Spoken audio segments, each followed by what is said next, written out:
ఈరోజు ప్రభుత్వ పరిపాలన ఎట్లా ఉందంటే మనకి చెప్పింది చేయరు, బాబు ఇది చేయలేదు అని అడిగితే అడిగేదాకా కన్నా చెయ్యలేదు అనే మాట నోట్లోకి వస్తుంటే కేసు.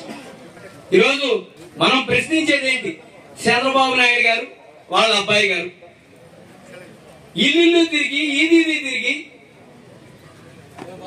మీకు ఉద్యోగాలు ఇచ్చేస్తాం, ఇంటింటికో ఉద్యోగం ఇచ్చేస్తాం, ఉద్యోగం ఇవ్వలేకపోతే నెలకు 3,000 పంపిస్తాం అన్నారు.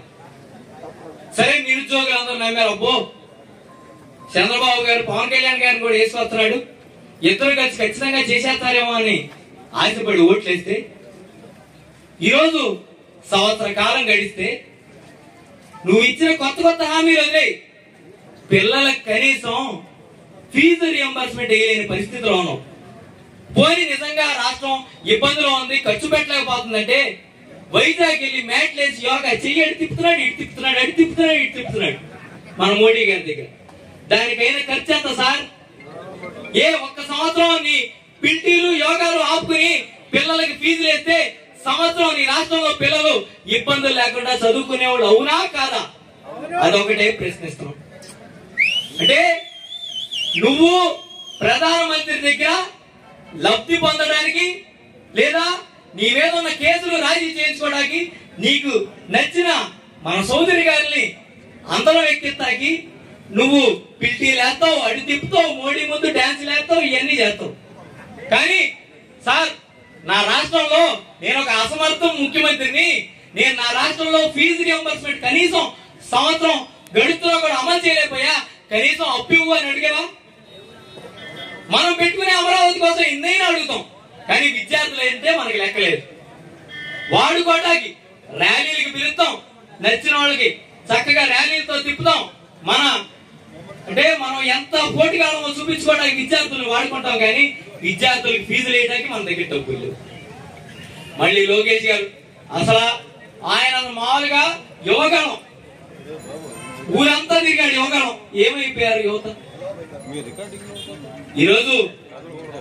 ఈరోజు పరిస్థితి చూస్తుంటే అసలు మీకు చిన్న సందర్భం చెప్తా. నిన్న జగన్ గారు ఏదైతే మన కార్యకర్త కోసం సత్యనపల్లి వెళ్తే అక్కడ ప్రమాదవశాత్తు ఏదో జరిగితే దాంట్లో జగన్ గారి పైన కేసు, జగన్ గారితో ఎంటెల్ వాళ్ళ పైన కేసు కడతాం జరిగింది.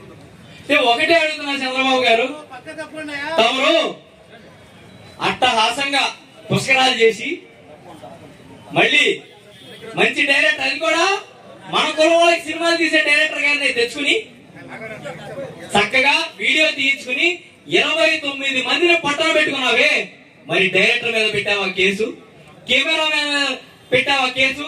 నీ కుటుంబం అంతా వీడియో తీసుకున్నారు కదా, నీ కుటుంబం మీద పెట్టావా కేసు అని నేను అడుగుతున్నాను.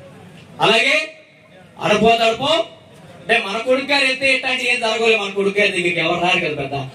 మా పవన్ కళ్యాణ్ గారు వెళ్ళినప్పుడు 2-3 అంటే అనుకోకుండా ప్రమాదవశాత్తు చనిపోయిన సందర్భాలు కూడా ఉన్నాయి చాలా మంది. మరి వాళ్ళ పైన ఎప్పుడైనా కేసు కట్టారా? ఎప్పుడైనా మేకడతం జరిగిందా? దురదృష్టవశాత్తు ఒక మనిషి చనిపోతే ఆ మనిషికి ఏమన్నా సహాయం చేయాల్సింది పోయి అక్కడ కూడా శవ రాజకీయాలు చేస్తూ జగన్మోహన్ రెడ్డి గారు ఎక్కడా తిరగకూడదు, తిరిగితే నీ మొత్తం నీది బట్ట బయలుది, నీ బట్టలు ఎప్పుడు తీసి నుంచో పెడతాడన్న భయంతో